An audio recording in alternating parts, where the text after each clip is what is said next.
हर खबर पर होगी आपकी पकड़।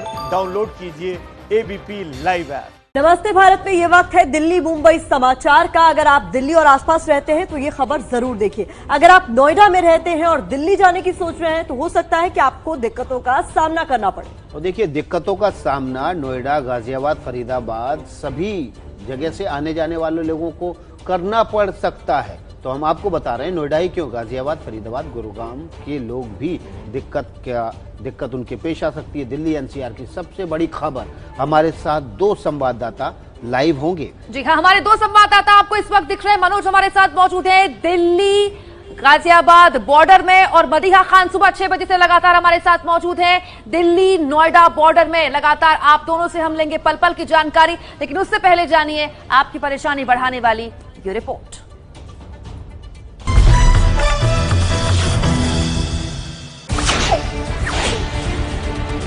दिल्ली में सैलून खुलेंगे लेकिन स्पा बंद होगा। दिल्ली के बाजारों में सभी दुकानें खुलेंगी। ऑटो, ई रिक्शा में एक से ज्यादा लोग बैठ सकेंगे। दिल्ली में सारे उद्योगों में कामकाज शुरू होंगे। सभी सरकारी और निजी दफ्तर पूरे स्टाफ के साथ खुलेंगे, लेकिन दिल्ली के बॉर्डर सील रहेंगे। अनलॉक 1 में दिल्ली अपनी रफ्तार से दौड़ सके, इसके लिए केजरीवाल सरकार ने कई रियायतों का ऐलान किया, लेकिन एक फैसला चौंकाने वाला रहा और वो है बॉर्डर बंद करने का फैसला। फिलहाल एक हफ्ते के लिए हम दिल्ली के बॉर्डर सील कर रहे हैं। एसेंशियल सर्विसेज जारी रहेंगी। सरकारी ऑफिसर्स जो हैं वो आई कार्ड के बेसिस पे आ जा सकेंगे। अनलॉक 1 में दिल्ली में होम डिलीवरी और टेक अवे सर्विस के साथ रेस्टोरेंट खुलेंगे। दिल्ली में कंस्ट्रक्शन का काम शुरू हो सकेगा। अब सवाल ये है कि जब सब कुछ खोला जा रहा है तो बॉर्डर बंद क्यों? बॉर्डर बंद करने के फैसले के पीछे अरविंद केजरीवाल जो दलील दे रहे हैं उसको सुनिए। जैसे हम बॉर्डर्स खोलेंगे, देश भर से लोग अपना इलाज कराने के लिए दिल्ली में आएंगे। जो आज मैं आपको कह रहा हूं कि 9,500 बेड्स हम लोगों ने आपके लिए रखे हुए अगर कोरोना हो जाता है, जबकि आज दिल्ली में केवल 2300 पेशेंट्स हैं।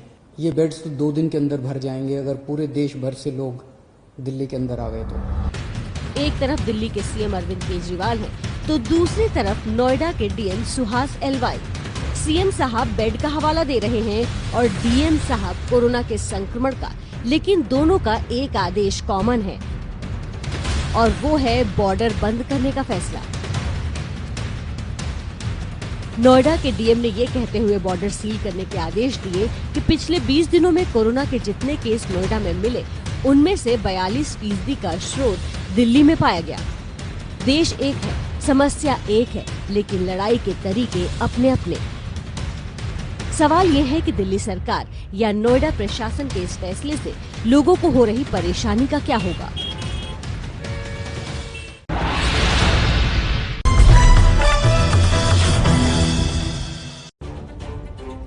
तो दिल्ली के मुख्यमंत्री को कोई जाकर समझाए और ये बताए कि जब एसेंशियल सर्विसेज चालू हैं तो एम्बुलेंस एसेंशियल सर्विसेज में आती है, तो पेशेंट तो एम्बुलेंस से दिल्ली कभी भी आ जाएगा। तो पेशेंट्स को रोकने के लिए दिल्ली की सीमा सील करने की क्या जरूरत है? खैर, अब तो सीमाएं सील हो गई हैं, लेकिन हमारे दो संवाददाता गाजियाबाद बॉर्डर से मनोज वर्मा और नोएडा बॉर्डर से मदीहा खान मौजूद है। सबसे पहले मनोज के पास चलते हैं। मनोज, क्या हालात हैं वहां पर?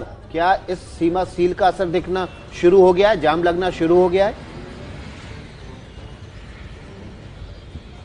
विकास, देखिए, मैं आपको बताना चाहूँगा, इस वक्त मैं गाजियाबाद बॉर्डर पर मौजूद हूँ, गाजीपुर की तरफ, और मुझे दिल्ली बॉर्डर आपको दिखाना था, लेकिन क्योंकि यहाँ पर जाम इतना लगा हुआ है गाजियाबाद जाने की तरफ, अभी भी गाजियाबाद का जो बॉर्डर है वो पूरी तरीके से नहीं खोला गया है। लगातार यहाँ पर पास देखा जा रहा है, उसके बाद ही लोगों को गाजियाबाद में एंट्री दी जा रही है, और यही वजह है कि कई किलोमीटर जो लंबा जाम है वो NH24 पर आप देख सकते हैं। कैमरामैन मनोज कुमार आपको दिखाएंगे, ये कई किलोमीटर लंबा जाम NH24 पर लग गया। ये वो लोग हैं जो गाजियाबाद की तरफ जाना चाहते हैं, लेकिन जिनके पास नहीं है वो नहीं जा पा रहे हैं। सिर्फ उन्हीं लोगों को जाने दिया जा रहा है जिनके पास मौजूद हैं, और यही वजह है कि हम भी आगे वाले बॉर्डर पर नहीं पहुंच पाए क्योंकि यहाँ पर इतना लंबा जाम लगा हुआ है। हम आपको तस्वीरें दिखाना चाहते थे कि दिल्ली में एंट्री हो रही है या नहीं हो रही है, लेकिन गाजियाबाद में ही एंट्री नहीं हो रही है यहाँ से। तो बहुत लंबा जाम जो है वो यहाँ पर लगा हुआ है क्योंकि लगातार जो पुलिस है, हमारी बातचीत हुई है प्रशासन अभी से, तो उनका वक्त कहना है कि हम 8:35 हुआ अभी भी है, अभी एंट्री तो नहीं दे पीक रहे हैं, आवर्स जिनके शुरू पास हुए पास है, उन्हीं को हैं। ही न जाने जाने दिया जा रहा है। अगले 1-2 घंटे ये बॉर्डर इन ट्रैफिक में फंसे लोगों को क्या दिखाने वाला है। लगातार आप बने रहिए। मदीहा हमारे साथ बनी हुई है। सुबह 6 बजे मदीहा आपसे बात हुई थी, 8 बजे आपसे बात हुई थी। अब जरा बताइए सुबह से लेकर अब तक क्या स्थिति देख रही हैं आप, तब्दीली हुई है कुछ? बिल्कुल कुमकुम, जैसे कि आपने कहा अब तो पीक आवर्स जो हैं वो शुरू हुए हैं, तो परेशानियां भी लोगों की दिखना शुरू हो गई हैं। यहाँ पर हमारे साथ एक शख्स मौजूद हैं जो प्राइवेट जॉब करते हैं दिल्ली में, नोएडा की तरफ से आ रहे हैं, अनुमति नहीं मिली है। उन्हीं से जानते हैं क्या कहना है। सर ये बताइए क्या कहा गया आपसे? नहीं, मेरे तो पहले पास मांग रहे हैं, आई कार्ड मांग रहे हैं, तो मैंने बोला मैंने आ जाने, तो मैंने बात करी अपने मैनेजर से, वो कहते हैं हम आई कार्ड बनाकर आपको दे देते हैं पास, तो आगे से आपको कोई प्रॉब्लम नहीं होगी। तो अभी आपने क्या करा, पास वगैरह के लिए अप्लाई करने का पूछा? हाँ, पास वगैरह के लिए मैंने अप्लाई करने के बोल दिया है। बाकी अभी इससे क्या नाम है, इन्होंने बोल दिया कि आज आप चले जाओ पास बनवा लो, बाकी कल से जाने के लिए तो आप सोच सकते हैं कि रातों रात, अभी कल ही ये घोषणा हुई है, उसके बाद रातों रात पास बनवाना लोगों के लिए जो था वो पॉसिबल नहीं था। लेकिन अब धीरे धीरे जैसे ही लोग आज रिक्वेस्ट कर रहे हैं पुलिस से जाने दें, लेकिन किसी को भी अनुमति नहीं दी जा रही है। सबको यही कहा जा रहा है कि आप जो है पास बनवाइए और पास आपके पास होगा तभी आपको परमिशन मिलेगी। तो ऐसे ही ये शख्स है और ऐसे ही ना जाने कितने और लोग जो है वो यहाँ पहुंचे थे, लेकिन सभी को वापस किया जा रहा है। एक शख्स है, ऐसी ही कहानी कितनों की होगी जो अपने अपने ऑफिस जाने के लिए निकले होंगे लेकिन बॉर्डर्स पर फंस गए हैं। 2 अलग अलग बॉर्डर्स की स्थिति हमारे संवाददाता ग्राउंड जीरो पर मौजूद रहकर आपको बता रहे हैं। मदीहा खान बता रहे हैं कि दिल्ली नोएडा बॉर्डर पर भीड़ जुटनी शुरू हो गई है। दिल्ली गाजियाबाद बॉर्डर की रिपोर्ट आप तक मनोज वर्मा ने पहुंचाई और ये खबर इस वक्त सामने आ रही है कि एक बार फिर से इन दोनों ही बॉर्डर्स पर भारी जाम लगने की स्थिति पैदा हो गई है, क्योंकि एक एक कर गाड़ियों को जाने की अनुमति दी जा रही है। स्थिति इस तरीके की है कि पास वालों को ही जाने दिया जा रहा है, जो नॉन एसेंशियल है उनको नहीं जाने दिया जा रहा है। दिल्ली की बात कर रहे हैं तो बता दें आपको कि कोरोना के मामले यहां तेजी से बढ़ रहे हैं। पिछले 24 घंटे में राजधानी दिल्ली में 990 नए मामले सामने आ गए हैं। कोरोना से संक्रमित लोगों का आंकड़ा अब दिल्ली में 20,834 हो गया है। वहीं 523 लोगों की दिल्ली भर में मौत हो गई है। ठीक हुए मरीजों की संख्या भी जान लीजिए 8,746 है। बिल्कुल देखिए दिल्ली में जबरदस्त उछाल आया है मरीजों की तादाद में। चलिए अगली खबर का रुख करते हैं। कोरोना का कहर अब दिल्ली के पुलिस कर्मियों पर भी दिख रहा है। 450 से ज्यादा पुलिस वाले संक्रमित हो चुके हैं। वहीं 3 पुलिस वालों की बीमारी की वजह से मौत हो चुकी है। 1500 से ज्यादा पुलिस कर्मियों को अभी फिलहाल क्वारंटीन किया गया है। बता दें आपको ये दौर महाराष्ट्र देख रहा है। बहुत बुरी स्थिति महाराष्ट्र में पुलिस कर्मियों की है और अब यही सब कुछ दिल्ली में भी शुरू हो गया है। दिल्ली के नजफगढ़ की तस्वीर भी आपको दिखाते हैं। दिल्ली के नजफगढ़ में पेट्रोल पंप के कर्मचारी से बदमाश 6,75,000 रुपए लूट कर फरार हो गए। पेट्रोल पंप कर्मचारी बैंक में रुपए जमा कराने पहुंचा था, गेट पर ही पहुंचा था। 2 बदमाशों ने हवाई फायरिंग की और उससे कैश लूट लिया। तस्वीरें आपके सामने, इस वक्त वहां पर पुलिस बल मौजूद। दिल्ली के नजफगढ़ की घटना। चलिए दिल्ली के बाद अब रुख कर लेते हैं महाराष्ट्र का, जो कि देश में कोरोना से सबसे प्रभावित राज्य है। महाराष्ट्र में कोरोना का कहर लगातार बढ़ रहा है। महाराष्ट्र में पिछले 24 घंटे में कोरोना के 2,361 नए मामले सामने आए हैं। इसी के साथ कोरोना संक्रमित मरीजों की संख्या कुल मिलाकर 70,013 हो गई है। वहीं 2,362 लोगों की कोरोना से यहां मौत हो गई है। ठीक हुए मरीजों की संख्या की बात करें 30,108 है। देखिए महाराष्ट्र में भी जो हॉट स्पॉट है वो क्या है, वो है मुंबई। तो मुंबई की बात भी हम आपको बताएंगे और ये बताएंगे कि क्या हालात है। अभी कोरोना के संकट के बीच महाराष्ट्र पर निसर्ग तूफान का भी खतरा मंडरा रहा है। मौसम विभाग के मुताबिक चक्रवाती तूफान कल महाराष्ट्र के तट पर पहुंचेगा। कल और परसों तूफान की वजह से भारी बारिश हो सकती है। इस दौरान 100 से 110 किलोमीटर प्रति घंटे की रफ्तार से हवाएं चल सकती हैं। महाराष्ट्र के 5 इलाके मुंबई, ठाणे, रत्नागिरी, रायगढ़, सिंधुदुर्ग में तूफान का खतरा सबसे ज्यादा है। ऐसे में एनडीआरएफ की 9 टीमों को इन इलाकों में तैनात कर दिया गया है। ये देखिए, ये वो इलाके हैं महाराष्ट्र के, मुंबई, ठाणे, रायगढ़, रत्नागिरी, सिंधुदुर्ग। ये वो इलाके हैं जो कि हाई अलर्ट पर है। तटीय इलाके भी है महाराष्ट्र के। ये खास मैप भारत का हम आपको दिखा रहे हैं ताकि आप समझे कि कहां से चक्रवाती तूफान लक्षद्वीप से उठेगा और उसके बाद जब टकराएगा महाराष्ट्र और गुजरात के तटीय इलाकों में तो उसकी स्पीड क्या होगी। लेकिन एनडीआरएफ लगातार इस पूरे हालात पर जो है नजर बनाए हुए। मौसम विभाग का इस पूरे मामले पर, इस आने वाले तूफान के खतरे को लेकर क्या कहना है, सुनिए जरा। जून को ये महाराष्ट्र और एडजनिंग साउथ गुजरात कोस्ट के पास पहुंचेगा और इसको तट को पार करेगा। तो इसके प्रभाव में अभी जो बारिश अभी हो रहा है और तेजी से बारिश होगा, सेकेंड से बारिश का परिमाण बढ़ेगा और थर्ड को स्पेशली ज्यादा बारिश होगा। वादा है हमारा सुबह 8:30 बजे नमस्ते भारत में दिल्ली और मुंबई की कोई खबर छूटने नहीं देंगे। कोरोना ने मुंबई को पहले से ही ठप कर रखा है। अब मॉनसून भी आने वाला है जो हर साल मुंबई की रफ्तार को ब्रेक लगा देता है। बिल्कुल, देखिए बीएमसी की बात करें जो कि जिम्मेदार है इन सब चीजों को संभालने के लिए, उसका ये दावा है कि इस बार तैयारी उसकी अच्छी है और सब कुछ ठीक रहने वाला है। देखिए एबीपी न्यूज संवाददाता जितेंद्र दीक्षित की रिपोर्ट, जिन्होंने मुंबई की सड़क से लेकर रेल की पटरी तक पड़ताल की आपके लिए।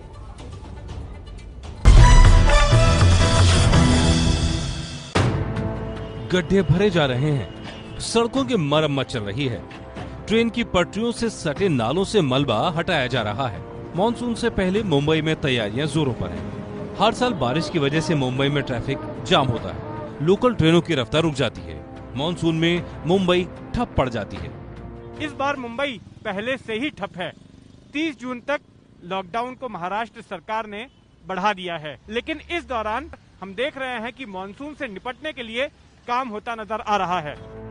लॉकडाउन की वजह से दफ्तर, दुकानें, सिनेमा हॉल, स्कूल, कॉलेज बंद हैं। सड़कों पर वाहनों की आवाजाही कम है।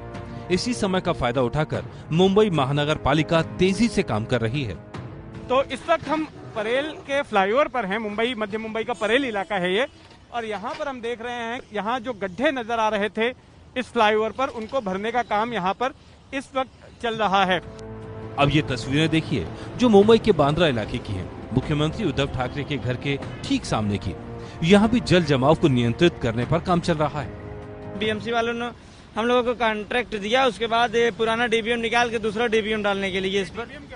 डीबीएम होता है ये गिट्टी, पुरानी गिट्टी से डाल के डामर जिसको कहते हैं सड़क पे, वही डामर डाला जा रहा है। इसके अलावा मुंबई में छोटे नालों की सफाई का काम 39% पूरा हो चुका है। बड़े नाले 67% तक साफ किए जा चुके हैं। 90 किलोमीटर तक रेल की पटरियों से सटे नालों की सफाई हो चुकी है। अच्छे रोड बने, सीसी रोड बने, तो आस्ते आस्ते रोड की संख्या बढ़ रही है, गड्ढे की वो कम हो रही है। और बारिश के बाद जो कुछ इमरजेंसी होती है उसके लिए हम तैयार हैं। बीएमसी के दावे तो बड़े बड़े हैं, लेकिन ऐसे दावे बीएमसी की तरफ से पहले भी होते रहे हैं और जब मानसून आता है तो ये दावे धुल जाते हैं। करीब 2 करोड़ की आबादी वाला ये शहर पहले ही कोरोना की मार झेल रहा है, और क्या इस बार भी ये मौसम की मार भी झेलेगा या फिर प्रशासन की ओर से किए गए एहतियाती इंतजाम पुख्ता हैं? ये अगले 10 दिनों के भीतर ही साफ हो जाएगा जब मानसून की पहली झड़ी मुंबई पर दस्तक देगी।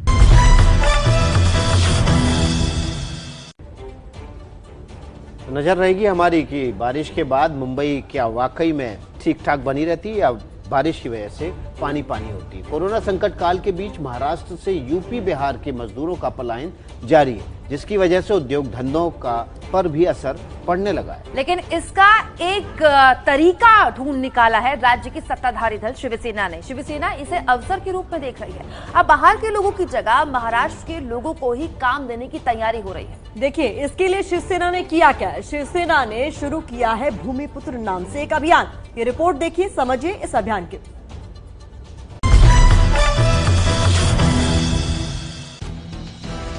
युवक युवतियों को ट्रेनिंग दी जा रही है।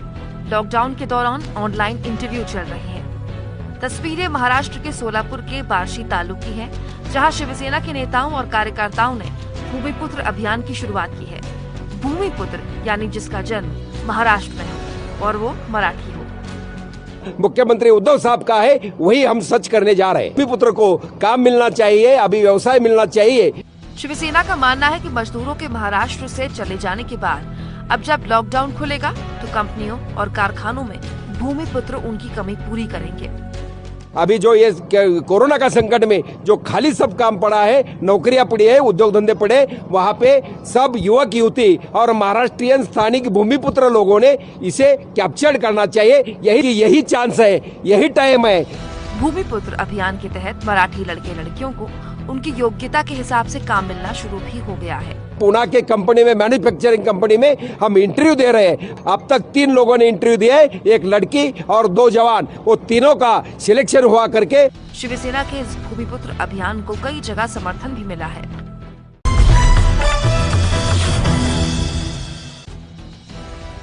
ये मुंबई पुलिस के कांस्टेबल तेजेश ब्रिजलाल सोनवने हैं। कफ परेड पुलिस स्टेशन में ड्यूटी देते हैं। ऐसे समय में जब पूरी मुंबई कोरोना से जूझ रही है, तेजेश एक साथ 2 मोर्चों पर कोरोना वॉरियर बनकर जनसेवा में जुटे हैं। जिस एम्बुलेंस में बैठते और जाते तेजेश को आपने देखा, वो गाड़ी तेजेश ने अपने पैसों से खरीदी है।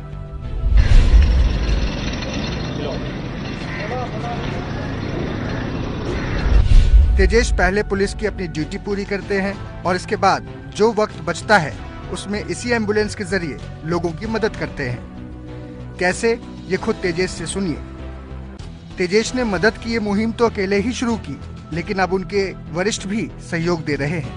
पब्लिक को तकलीफ हो रही थी, नॉर्मल पेशेंट भी है, उनके लिए भी ज़रूरत थी, जैसे प्रेग्नेंट है उनके लिए ये स्टार्ट किया। जो नॉर्मल पेशेंट है वही जाते हैं, जो कोरोना से पॉजिटिव? नहीं, हर टाइप के जाते हैं, वैसा उनका अलग अलग बनाया है अंदर। महाराष्ट्र में 2000 से ज्यादा पुलिस वाले कोरोना से संक्रमित हो चुके हैं। इसमें 50% से ज्यादा पुलिस वाले अकेले मुंबई के हैं। वैन लेके वो कोई बीमार आया और कॉल आया और एम्बुलेंस अवेलेबल नहीं होगी तो इमीडिएटली वो रिस्पॉन्ड करते। एक अच्छा इनिशिएटिव है। हम उनको मेरे पास जो भी ऑफिस में एक्स्ट्रा पीपी किट्स से हमने उनको दिए and we are very proud of his work. इसके बावजूद तेजेश बिना अपनी जान की परवाह किए ड्यूटी भी कर रहे हैं और एम्बुलेंस से लोगों की मदद भी कर रहे हैं।